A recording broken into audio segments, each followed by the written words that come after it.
Welcome to all my fans out there. I definitely want to throw out that this is a new thing that I'm doing. First time I'm actually doing something like this. Now, mostly at the end of the year, most people who do YouTube, especially movie reviews, will have a top 10 best and a top 10 worst.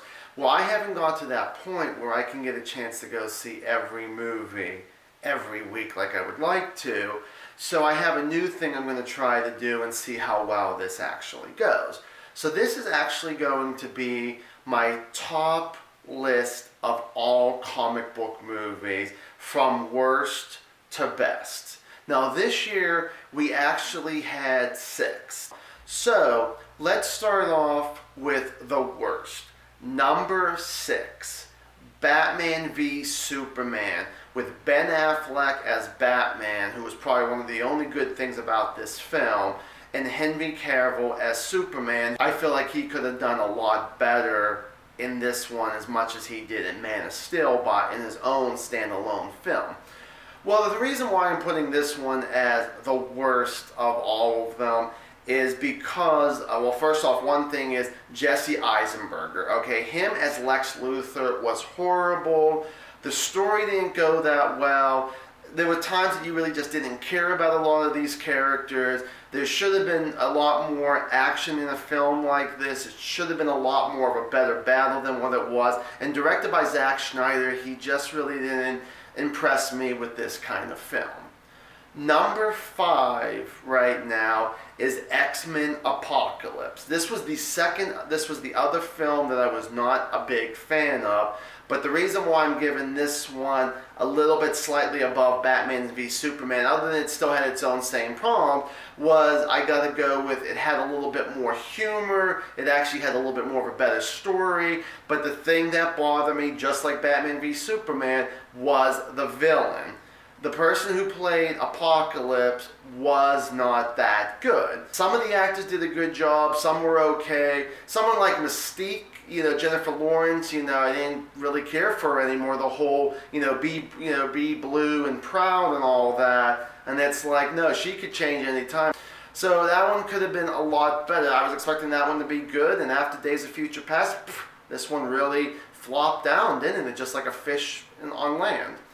Number 4 is Captain America Civil War. Now, I love this film. This is actually getting into now the okay to the best now, that I have to give this one a lot of credit.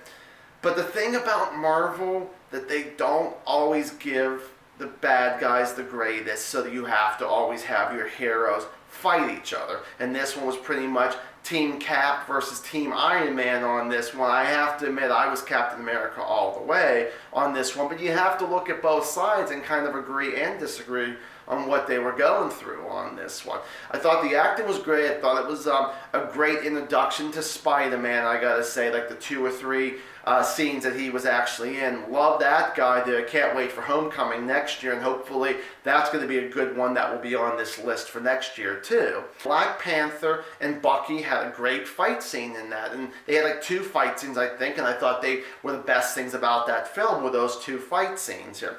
Number 3, everybody, will be Doctor Strange. Now, I was expecting to put this one up even one more, and I did not.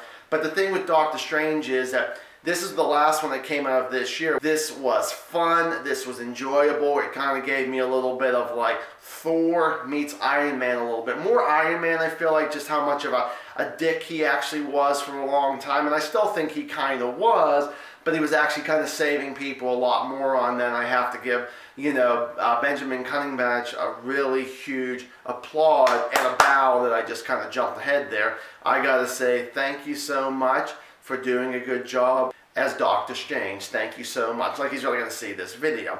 Number 2 that I was going to switch with 3 was Suicide Squad. Now, the reason why I had to pick Suicide Squad over Doctor Strange, not even just to say because it's a DC and let's get them going here and there, I have to say that I love the group of villains taking on other bad guys. It was bad guy versus bad guy to a point. I was happy with Will Smith's performance. It was great to see him back in that kind of action comedy, one-liner roles ever since he played Mike Larry back in the Bad Boys movies. That was great.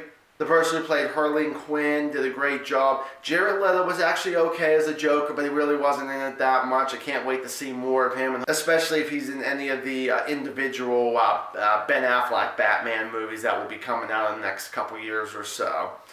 Let's see, Amanda Wallace, she was a real total bitch in that, I gotta say. I mean, if you see my spoiler review, I'm sure I've said this before. I love Killer Croc. Captain Boomerang really made me laugh, I have to be honest. I mean, Jai Courtney really surprised me with that kind of role. I mentioned about the one Rick Flag. I'm sorry, I think he was such an awesome character. You know, this good guy around all these bad guys, but I thought he was fun on that one.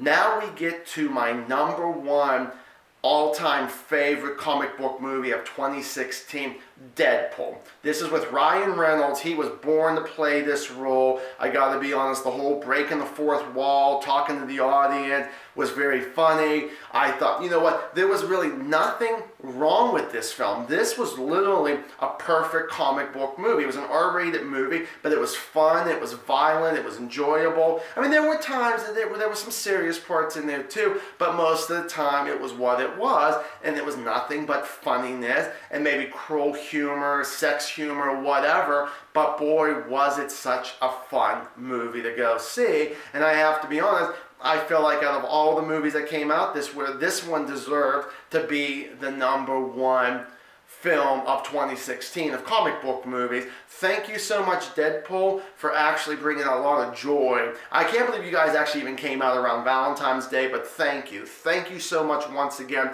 for bringing that joy to us. We really enjoyed it, and I have to be honest, it took a while to actually even get something as good with anything else that was as good as Deadpool this year. Thank you so much. Have you actually, now this is my very first time doing this, guys. I hope you actually enjoyed it. I'm going to try to continue doing more because of 2017. I believe there are 7, correct me if I'm wrong there, but 7 new comic book movies coming out next year. Starting with Logan, Hugh Jackman as Wolverine. I believe it's March 3rd is when that film comes out, and we'll see how that kind of goes. Thank you guys so much for watching, and as always, stay awesome.